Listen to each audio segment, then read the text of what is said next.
We live. Whoa, what's going on? Fight fans, what's going on? Welcome back to Boxing with Chris. Me, your host. Chris, part of also that Four Corners Boxing. Got my guy, Y'all the know what it co-host. is and who it is. Dun, dun, dun, dun. They got Fight Night X, ambassador, part, creator, founder of the Four Corners. We got some subjects here, man. Nothing crazy. We're going to keep it light. Might have some guests pull on the show. You'll never know. But we gotta talk about what's going on, man. That TO pull up. Can we see the Michael Benson Oh report? shit.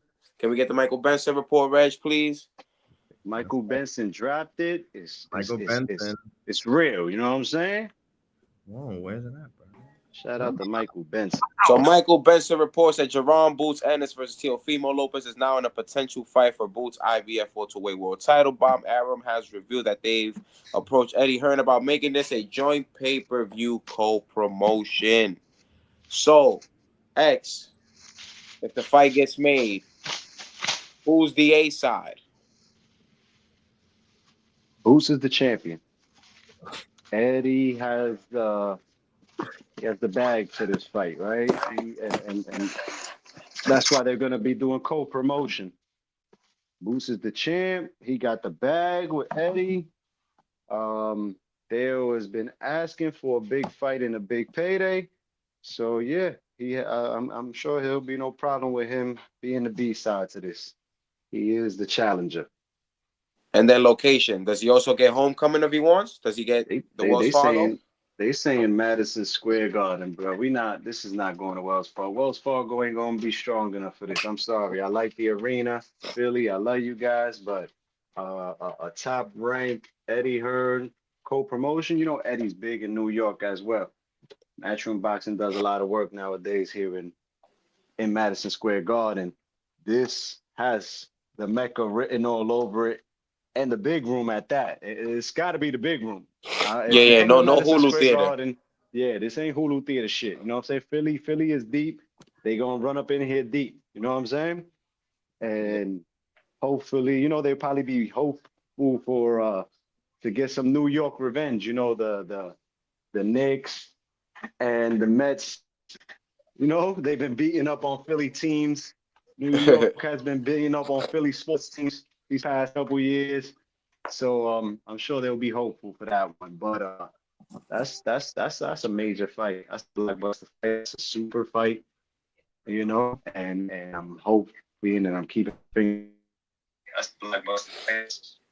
Fortune, man. New York. We're gonna turn this shit up. um, Considering this fight, I don't like this fight to be honest. Not at all. I'll be lying to you. What? I hate this fight. What? Tio hasn't been the same since 140. I'm not expecting this guy now to go to 147 and start cracking. He hasn't looked good at 140 other than Josh Taylor. He's like 5 fights in. We talked about Ryan and Devin, but he's 5, 6 fights in. He had Ocampa. He He knocked out had Campa in his that was it. That debut. was his only stoppage. He had the questionable loss against Sandor Martin. Comes back, he has the iconic Josh Taylor. Then he comes back Jermaine Ortiz. Then he comes back Steve Claggett. Like he hasn't. You get what I'm saying? It's not like he's been crazy at 140. I've been Okay, one of Tio's biggest guys, and I don't expect him now at 147 to nah. This is bad. That's bad works. I'm not even gonna lie to you, bro. That's bad works. okay, but Campa debut at 140, he knocked him out. Um, Sandor Martin, he got, of course, it was a funny fight. Sandor Martin is a funny guy. He moves around the ring. Sandor actually dropped him.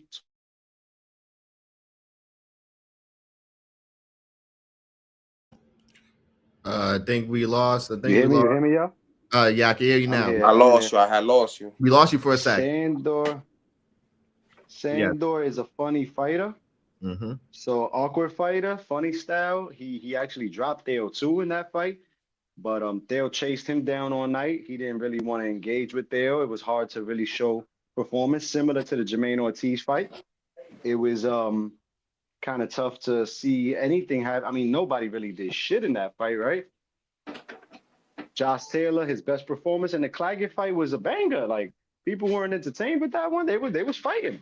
That was a good fucking fight. And Claggett was a big dude too. Not for nothing. He looked like a welterweight in the ring. Tio was in the ring with a welterweight that night.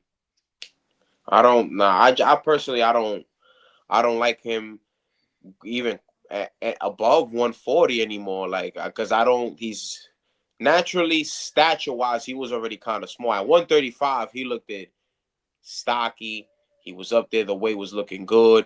The punch, you heard the zips on those punches. It's not it. His last, that's it. Everything was with Ocampo. His only drop and his stoppage was I guess, his debut fight. And it was funny because I gave him credit at the time because, to go to a new weight class and to fight at that time, Ocampo was like the number 11, 10, or 11, right? He was undefeated at the time. So I gave him, I did give him some credit, to be honest. But after the Josh Taylor's like, what's going on right now? Like, and I've been one of his defenders, man. When it comes to T.O., Shakur, I've been, but right now with T.O., nah, this is bad works, bro. I think he got licks at 140. He don't need a Jaron Boots Ennis at all. Jaron, the only one that kind of does benefit will be Jaron Ennis because he's the best fighter that T.O. will be the best fighter that he's fought. Well, he's calling for this, man. So, like they say, be careful what you wish for because you just might get it. Nah, He's been chasing Bud around. Him and Bud been getting into little altercations. And I don't like that fight either. I don't like that fight. He's just overreaching. I don't like none of these fights. He's got a lot of work at 140. The Tank fight ain't gonna happen. The Tank fight at 135, it ain't gonna happen. At 140, it ain't gonna happen. I feel like they could do a catch weight, 137. I feel like that's not like it's because we've never known fight in boxing to make. If I can make a fight in boxing, it's Theo and Tank 140. We've never had thing. There, I lost my train of thought a little bit. We've never had a fight like that. Gervonta's not fighting him though. I mean, not because he's scared, not saying any of that. It's just it hasn't. No fights have come to fortune with Gervonta as of yet, other than the Ryan Garcia fight.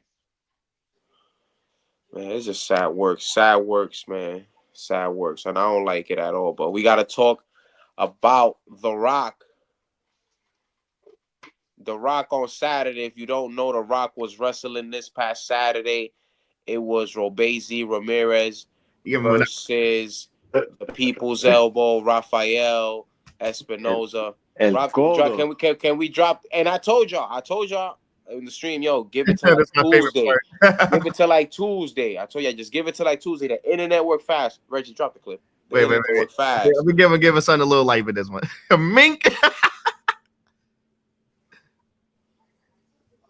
Wait, don't stop it. Come on, bro.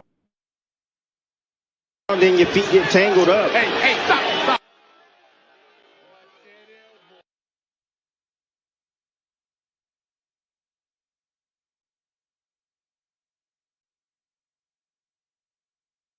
One frame of Espinoza checking in. 4K Mink. Yo, you loaded that shit up too. Warning from Chris Flores about the elbow. Yeah, I mean, Ramirez told us in the fighter meeting he was worried about it in the last round in their first fight, right hand.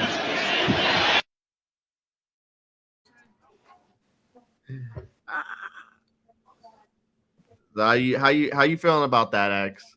How you feeling about that very loaded elbow? Those are intentional. Those are purposely thrown. Those are effective because they are landing.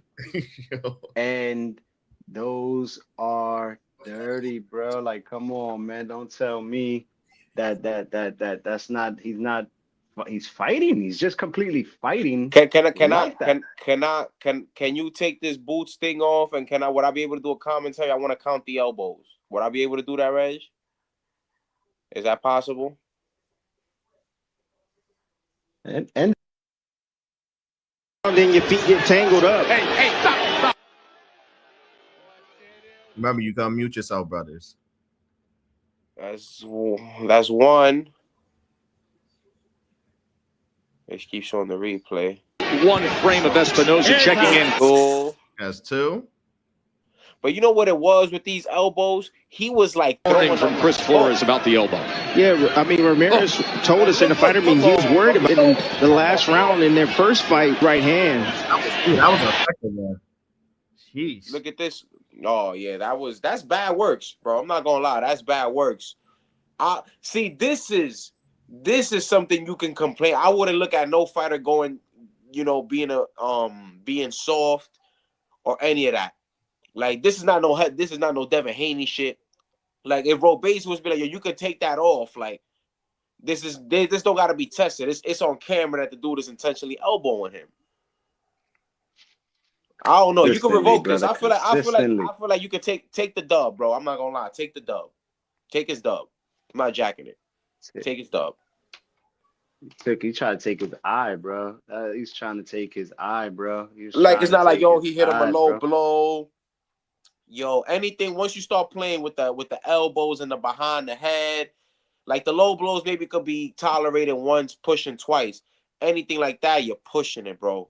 You're pushing it. Like I'm not gonna lie to you, I'm Robase. I'm rioting right now, bro. I'm rioting. I'm throwing tables. Take that. Oh, take that. No decision. Shit don't count. Oh, you said you said the Devin Haney his shit. No, I'm saying like you. This is a Devin Haney like situation that it'll be warranted. Like people can't really like this is intentional. He's hooking with the elbow. It's not like he's loading his shit up. It's not like they're in a clinch and he uses elbow to get him. No, the guy was loading up hook elbows. He said, like, "Come on, bro. Come on, go. Yeah, bro. Go point that boy out, man. Point that boy out." People are like, "Oh, he's just a quitter." I'm like, "Nah, yeah." And I give it to you. And I give it to you, because I gotta eat a little bit of crow on here. Even though I did call it, I said, "Yo, a montage will come out eventually," but you called it right away. It was more than once. Because to be honest, it was hard to see. It was hard to see. I'm not gonna sit here and act like I see from the warning. And when Timothy Bradley's like, "Yeah, Robase complained about this." Can I get the clip again, Reg? I started watching. Talking, Reg. You keep talking. I was paying attention to it. I was like, "Hold up! Oh, this ninja's fighting with elbows." And bro, that's clear. And then your feet get tangled up. Hey, stop. Unmute X.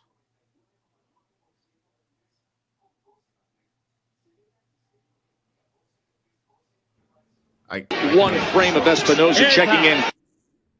It's a very weird phenomenon that I can't unmute him. But anyway, all right. So it's back. Continue, X man. That's crazy. Say it again. I said you continue, bro. The shit kind of thing. Oh, yo, he's bro. That's the fighting style he came into the ring with, bro. That's the style he came into the ring with, and he was fighting with elbows, bro. Send him over to Dana White, bro. His new name is Rafael El Codo, you heard? Yeah, the people's elbow. Fuck Divino, my ninja. That nigga is ludicrous, you heard?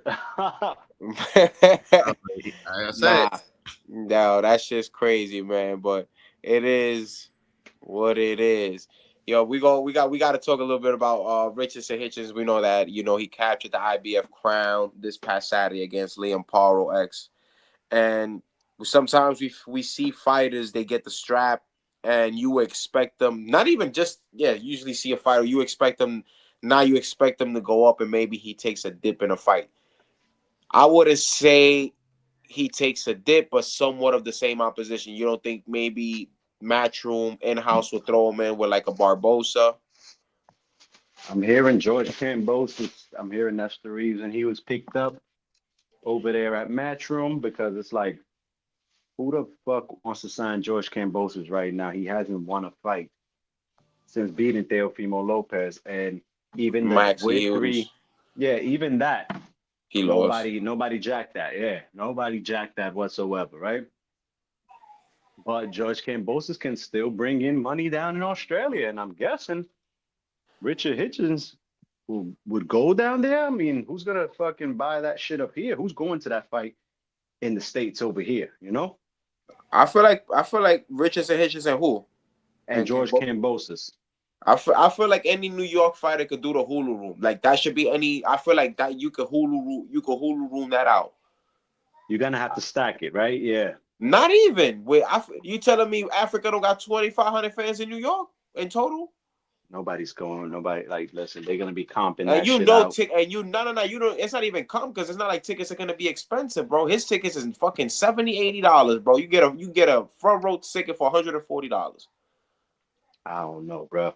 That go make some money in Australia, bro. Honestly, they're sure gonna come out about 20,000 deep But at you least. You know what I'm you saying? gotta get something on your investment though. Like you gotta popularize it because if not, you just always gonna be looking for a B side with fame. Whether you gonna be looking for like cheap Ryan Garcia's. Oh, this guy's got a good following over here, so we gonna fight him even if he's not that good. If In a way that if kind of don't make no sense.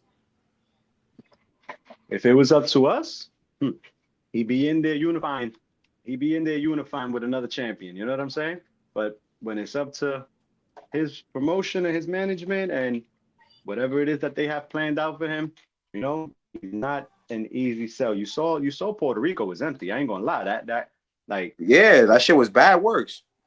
they should have moved everybody down and into that section right there where the camera was facing. And We're losing your because it's a accent. New York fight night, and I'm sure Eddie will stack the card. Eddie knows Yeah. how to stack a card here in New York, make a good card here. But I'm hearing that's what I'm hearing. I'm hearing George Kambosos in Australia and make it two Aussies. You know what I'm saying? That shit is crazy, man. That shit is crazy, man. It was up to me. Barbosa would be beautiful. Give Barbosa, give Jack Catterall. Jack Catterall is a matchroom boxing. That's an easy fight to make. Yeah, Why but that? Why you don't make that? You think he gonna send him out to the UK? Jack Catterall and him over here does better than George Kambosos. Any other fight, I believe. I feel like they both will do good because you got to give him something. Like you promoting the Brooklyn champ, he'll bring a couple of people out. Like you said, obviously, you're always gonna get compound even in big fights, even if it's 1 or 2. But like, when do you start trying to market on your investment? Like, all right, we got him a champ. We've got him. Usually, the hardest part, the belt. Now And you market and you make that money back in Australia, bro. Honestly, you're not gonna make that shit back over here unless he's fighting Teofimo, unless he's fighting Devin Haney, unless he's fighting Ryan Garcia. In the meantime, Jack Catterall on him in the UK is a good fight. You want to give Regis Prograis another shot at the title? I don't see why not. You know, that works. But you know what it is? Subriel Matias. He posted that. He posted him on his story, but he got cut from Matchroom though, which was crazy. I don't mean he can't get the fight. My thing is with like when does it? You think that? But my question: do you think he'll take the dip? Like, do you think this will be like a little fight where it was like we'll try to forget about it? Like we'll try to see. This will be like that in between fight, meaningless fight. Because I don't see him unifying. And I don't see it happening either. And it's got to be in-house work. That's all I see happening. So Regis Prograis might get back out there. Subriel Matias could get called up. Jack Catterall could finally get a shot. Call up Golden Boy and say, let's get some money going. Throw Jose Ramirez over here. Throw Arnold Barbosa over here. Kenneth Sims could come get some work if he wants. Like, the 140-pound division is stacked. It's not hard to make a fight. especially on their side of the street. Yeah. A lot of guys on that side of the street right now that Eddie got are ex-champions. Now he has a new champion. And if we know boxing like we know boxing, the new champion now goes through a gauntlet of ex-champions and beats up on guys that used to be the man. You know what I'm saying? Until we set him up with the new guy. Yeah. Yeah. In the meantime, keep him busy. Keep him busy. You know what I'm saying? He won. He didn't take no punishment. There was no damage. I don't think he has any messed up hands. Keep him back in the ring immediately. If you're gonna do George, get it over with quick. Let's do it now. Nope. George is gonna talk shit. The Australians are gonna come out. If they're gonna do that over there, they're gonna do it over here. Whatever y'all gonna do, do it quick. Let's definitely. Definitely, X. We got the post right here, man. My guy, he's made a statement a couple days ago, and I've been wanting to speak on it. I've always been one of his biggest fans, man. He's entertaining fighter. Jermell Charlo, former undisputed super welterweight champion of the world, says he's making his return back to the ring. Should be soon. Tweeted, recess is over with. X, by boxing rules, by the unwritten boxing rules, he is still the man at 154 pounds. You're absolutely right. By unwritten boxing rules, he is still the man at 154 pounds. He's the king that put his crown down for a minute. That's all he did. That's all he done. I'm not saying he can't be beat because he's been beat. This is why I love this shit, because he's been beat. So there's not like, oh, he's undefeated. He's scared to put that out there. No. And I want to cook for a second, X. I want to cook on this one. A lot of Jermell hater Charlos, a lot of Charlo haters out there. Y'all want to cook Jermell? Be my guest. Can't cook Jermell, though. Can't cook Jermell. You got to have respect for Jermell. Class act in the ring. The man, obviously, other than the last fight, I know it was bad works. And I'm a Canelo fan, but seeing him, because he disappointed me. But my thing is, a lot of people, he ducked Tim Tszyu. When did he duck Tim Tszyu, X? When? I remember 2023, the start, Tank and Charlo had an announcement of the two pay-per-views of January. Tank was January 7th, Hector Luis Garcia, I was there, and Jamal was supposed to be fighting, I think, the week after my B-Day, the 28th, against Tim Tszyu. What happened? He broke his hand. In the middle of breaking his hand, he gets a stimulus check call for Canelo Alvarez. Who says no? Who says no? It's not like he signed up. There was a fight poster. He promoted and everything. He broke his hand. He gets the call for the Stimmy Jimmy. That's obviously he's been living good. Bro's been flying private Rolls Royce. You get what I'm saying? So he's been living good, and rightfully so. He deserved it. I don't see why the guy deserved it. Canelo decided to bypass 154. That was him, but he stood there. He made his bones there. He lost to Tony Harrison. I feel like he lost the first Brian Castano fight, but he's got them both back with stoppages, and he was willing to fight Tim Tszyu. So obviously he's not ducking no smoke.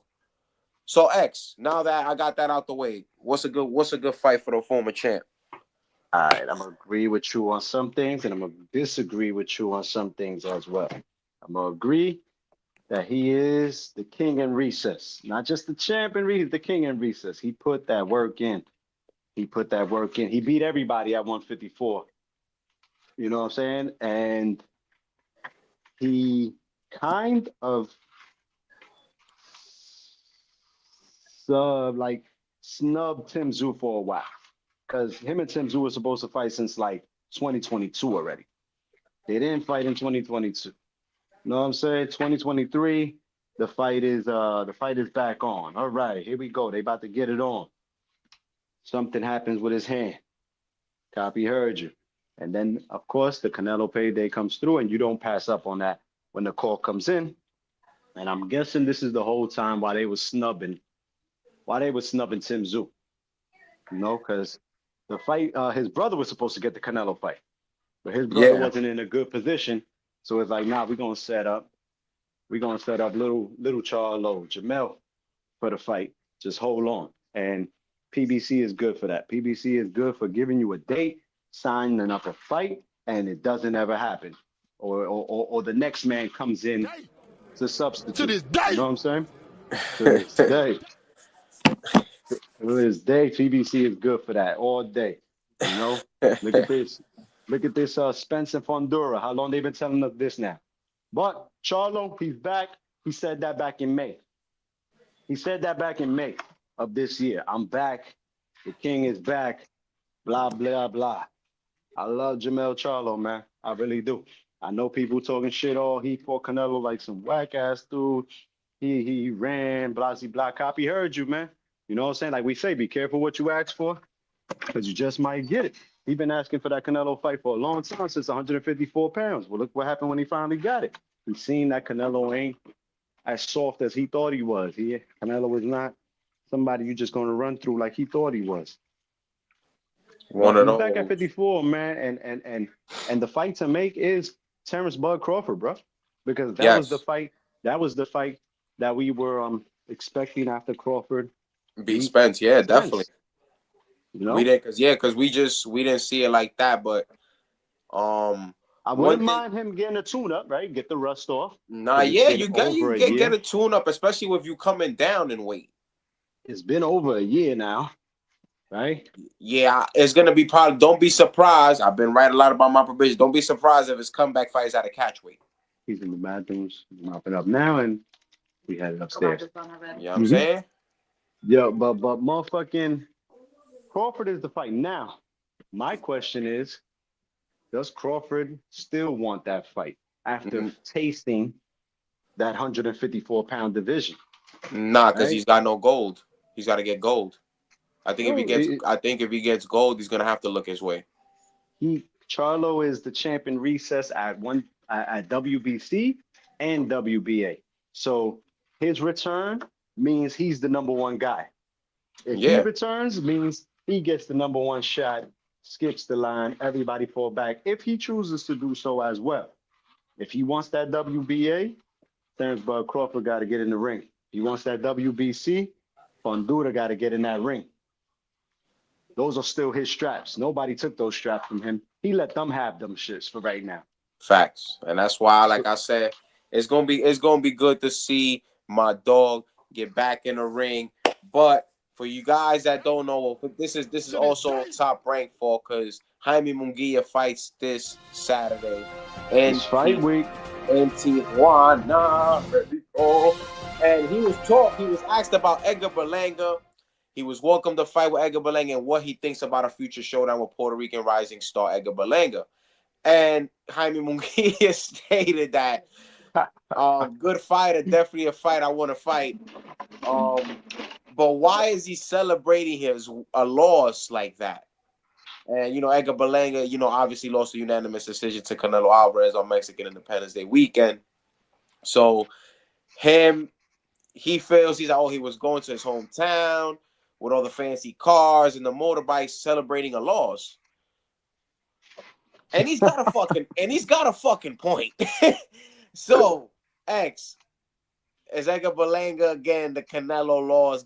It's crazy you letting a loss get to your head in a good way. It's kind of crazy, but would this Canelo fight help him more as a fighter and as a man, or you think it'll take from him?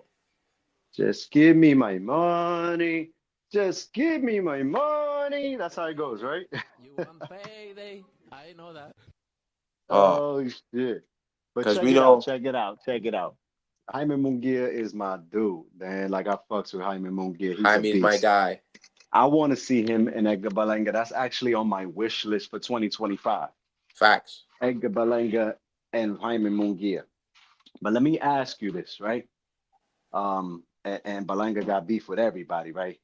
Caleb Plant, Munguia, Berlanga, they all for Canelo. Canelo put all of them on their ass. Stop Caleb Plant. He didn't stop Edgar Berlanga. Put Munguia on his ass. Munguia was hurt. Munguia was in another world when he got hit with that uppercut. Oh no, I was there. Oh, matter of fact, Reg, I'm gonna Ooh. send you the vid. I'm gonna send you the vid live from the T-Mobile. I was there. It was a hell of a fight. Keep going, next. My bad. Keep going. No, my question is, who handled Canelo's power better? Who handled the ass whooping for Canelo better? Because if I'm not wrong, and I'm not saying that it's true, but the word around boxing is that Canelo spared Munguia. He carried him through the fight, right? Oh, he carried the line guy as well, whatever. I don't know, bro. I don't know. I just know that Berlanga got back up off that knockdown. Canelo ripped him. Canelo went for it, and Berlanga fought back a little something there, and that was the end of that. He wasn't hurt. He was hurt. He dropped. He got back up, and he held it down, and he made it through the fight. A fight that nobody expected him to win. Not just win, last.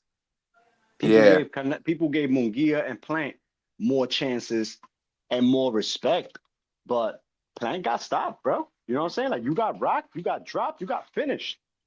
Balanga, but Munguia got off that floor and he was dazed, bro. He was twisted. You know what I'm saying? He fought back. He held that down. He fought a good fight also. But Edgar Berlanga got ripped. He got dropped. He got back up. He wasn't hurt.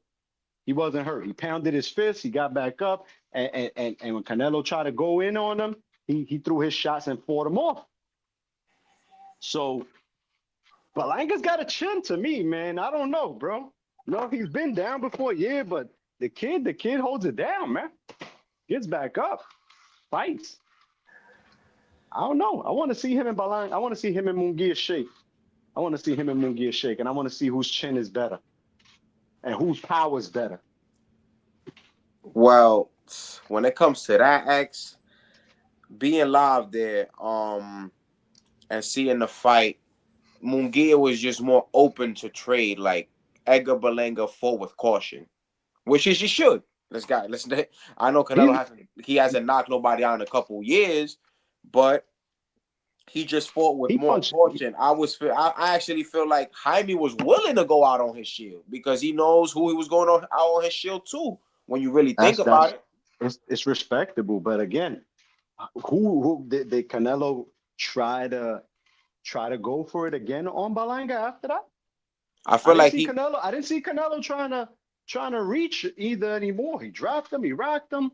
Canelo, like Canelo's face was looking a lot more, even though Berlanga did less than Munguia, his face was looking a lot worse after the fight. He had a lot of bruises and red all over his face after the Berlanga fight compared to the Munguia and the Caleb Plant fights.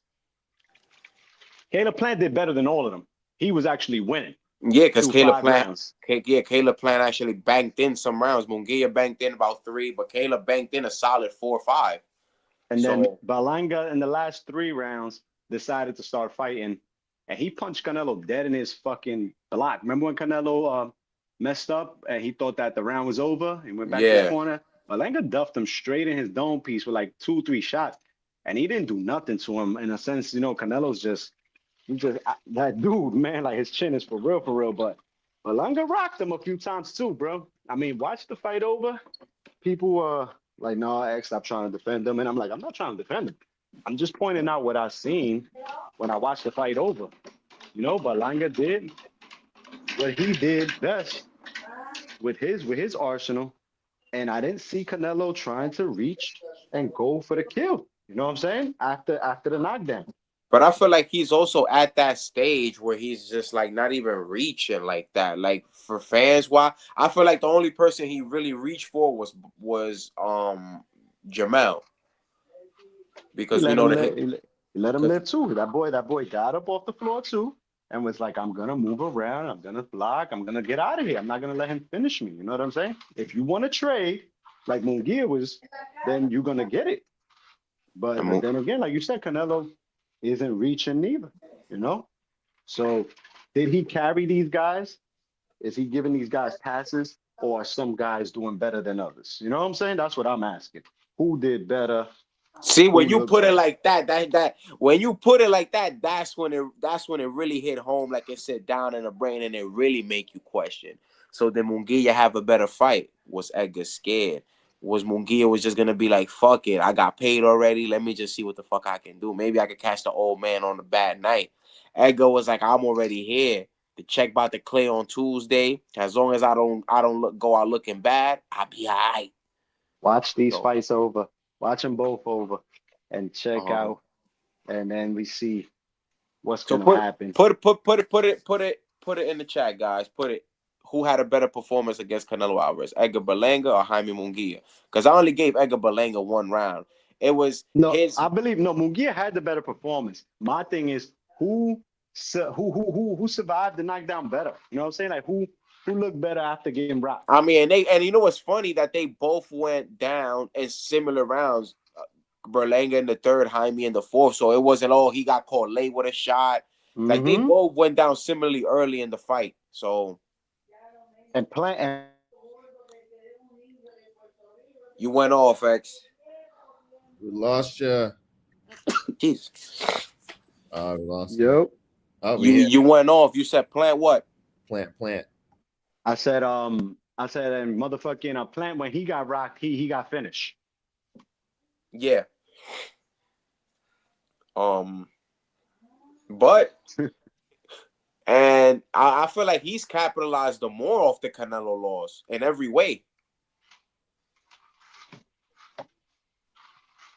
Yo, payday. Who got the payday on? He got the biggest payday out of them all. Payday. And obviously, Payday. I know that. obviously excluding Golovkin. But out of all these guys as of late, he's gotten the biggest payday. Did and he? Did Plant get more than Berlanga? Who? Did Plant get more than Berlanga? Yeah, I don't think Berlanga ain't have a belt. Canelo actually needed Caleb at the time. So remember, Callum got 6. No. I mean the payday. The pay. Who got the? I think. If I had to take a guess, Berlanga got like 10 milli for this shit. You said what? I heard Berlanga got like 10 milli. I'm not. Well, the timing was also different. We're talking 2021, 2024. And we also got to think also where Canelo was at in his career. Right now, if Canelo come call you, obviously you're not going to turn the money down. But you got to also think, you really don't got a lot of option of opponents. Let's be realistic. Obviously we ain't getting Benavidez. Like, you ain't fighting William Skull. Like, you ain't really got a lot of options. I feel maybe he probably has been overpaying for the Canelos and for the Berlangas and the Munguias, because Charlo got himself a cool like 8 milli, I heard too. Yeah, but that's a little different. Like, you're going up in weight. Charlo could have easily said, other than the financial gain, it's really nothing in it for me. Then I got to go back down if he feel comfortable and all that stuff. But for Berlanga and Munguia, same weight class, is the guy you want to fight anyways. He's in your, he's gonna be in your way if you want to be the top guy.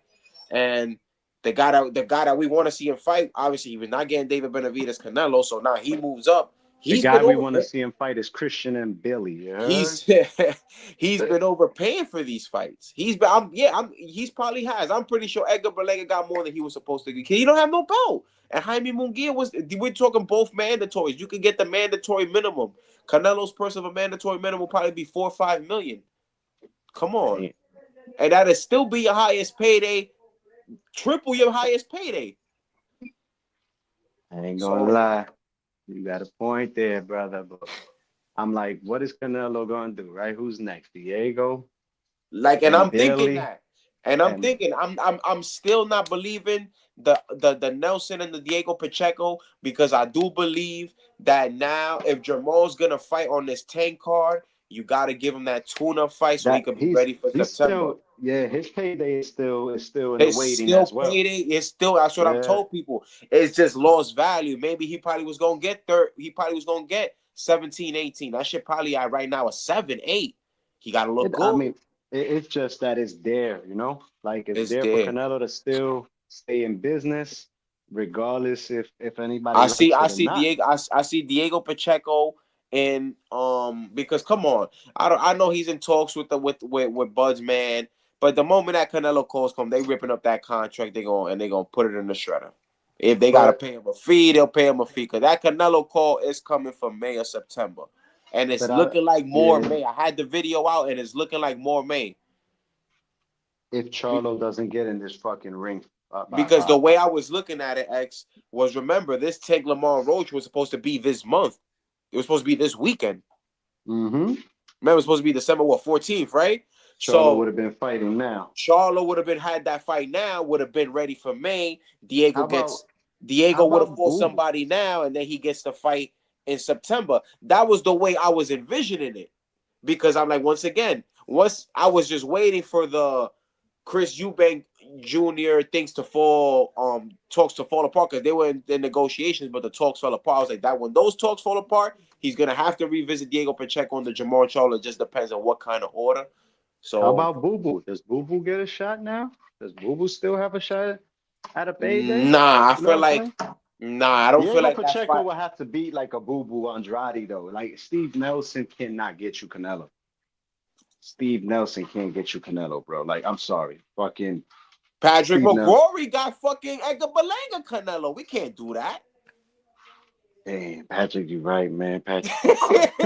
We can't do. Damn, bro. So you got me on that one. You got me on that one, bro. So I'm telling you, it's bound. I was really feeling Diego Pacheco in September, but I'm assuming bro said he started boxing talks at the beginning of the year because he said that he also was waiting too long with his business deals. Like that's why fights got announced late. Because he made the Munguia announcement like last week of March. We only had like 4 or 5 weeks promotion for that fight, nothing crazy. So I feel like now he's gonna get his ducks in order for 2025 and promote these fights right. And he's gonna be staying without Heyman and picking the zone fighters, man. That's been the tactic. That's the tag team. That's the tag team. There's Owen and Heyman together. Got his check. Yeah, man. Let's wait and see, man. Let's wait and see, man. I mean, do you think any rematches are available for him if Balanga comes back and beats a Munguia and a Caleb Plant? You know what I'm saying? If Plant beats a Bubu Andrade, like can these guys run it back? You know what I'm saying? Plant did well enough to bounce back and get a run back, but I think you just need another big victory, you know? I mean, that was the plan talk for the WBA when after the Macumbi. Yeah, he got one of the interim belts now, right? Yeah, he got Morel's WBA. So I'm like, it's possible. It's possible. And I don't see why he'll be the more worthy opponent. But it's just like, I don't know, man. Like, it's like Canelo right now. He's just living off the fan base right now, off the support. The ring right now. There's nothing right now that'll make me just go, So I don't know, man. But then It's gonna be around for a little while. Still gonna be around for a little while. It's a double-edged sword because he did make a good point. He's like, if I'm fighting older fighters, but now I'm fighting younger fighters. So to me, he made a very good point. I'm not gonna lie, because we would be complaining if we be fighting 37 and 38-year-olds. People will be crucifying him. Damn if you do, damn if you're done with boxing. You know this. So, but if you're fighting a 26-year-old, 27-year-old, what are they gonna say? It's one of those things that it marinates. Like you said, if Caleb Plant, obviously Caleb Plant is one of the greats of today. So if Edgar Berlanga and Jaime Munguia go on to do big things in boxing, those wins are gonna look great on Canelo's resume. But we're not. All real fans are gonna know. Well, Jaime Munguia was too. Jaime actually wasn't too green. He was almost 50 fights in, but Edgar Berlanga. Hyman's not too green for anybody. They've been saying that for the longest. And No. I never believed that. Not after all those fights, bro. I took that back. That's why I said That's why I snatched that back as fast as I could. He went into the Canelo fight just like with Floyd. 40 fights in, bro. And he actually he took the road that Berlanga was supposed to take. He fought the former person of Canelo, a former opponent, and John Ryder. He stopped him. He fought the tough vet and Gabe Rosado. So that's what Berlanga I feel like he needed before that fight. He needed a Daniel Jacobs. He needed a Gabe Rosado. He needed maybe even an Avni Yildirim. You get what I'm saying? My man Jacobs made the most money aside from Triple G fighting Canelo. I don't think nobody's made more money than Danny Jacobs. For who? For Keith Connolly? No, for fighting Canelo. Who you mean? Everybody that has fought Canelo, aside from Triple G, nobody has made more money fighting Canelo than Danny Jacobs, bro. Like Danny Jacobs made like $15 million for that fight, bro, when the zone first popped it off. Yeah, but you gotta also think where he was. He was one of the boys at that time. So he had some stock himself. Yeah. He that helped. Undefeated. No, he wasn't undefeated, but he was he won the chip. Yeah. Yeah, so like he had a name. Like at the time, he was one of them boys. Like so, it went hand in hand. It went because they wouldn't give you that money if you weren't worth it. So it went hand in hand. No, he came up. He came up heavy. No, he said he came up. He came up. Danny ain't never been around like that since, bro. Remember he fought Canelo. He fought Canelo. Julio Cesar Chavez that same year, bro. He came back in December and bounced back against Chavez. And I heard he made like $5 million for that shit. He broke that boy's nose and he bounced, bro. He bounced. Danny Jacobs been chilling ever since he bounced. He thought he had his little fights here and there. Yeah, he had it with the John Ryder. Then he just retired with Shane Mosley Jr. Yeah, Danny Jacobs did it the right way, not for nothing. And he getting his commentary money. And he still got endorsement money with Everlast. Yeah, I'm saying, You know? bro ain't out here punch drunk. Bro ain't out here punch drunk, and he ain't out here pop asking Al for some money. You know what I'm saying? Nah, Word that's up. you already. Yo, X, do your thing, man. You know you're more than welcome. I appreciate you for coming on, bro. Appreciate y'all as well, my hitters. Boxing with Chris. He Follow, he like, he he share, he. subscribe. My boy is out here on fight night. He's bringing the content. Brother Reggie on the side right there, too. Listen, man. Can't lose when you're fucking with Boxing with Chris. My hitters all day, every day. You already. I'm gonna catch up with you, X. 100. All right. Quick tap in. Appreciate y'all for tapping in with me today. Make sure you like, comment, and subscribe. We're gonna be back. Reggie, I appreciate you. We're gonna shut it down, man. Reggie. Are we shutting it down? Yes, sir. All right. Well, thank you guys for coming in. Make sure you always like, comment, subscribe, tune into the work. We'll see you next time. Peace.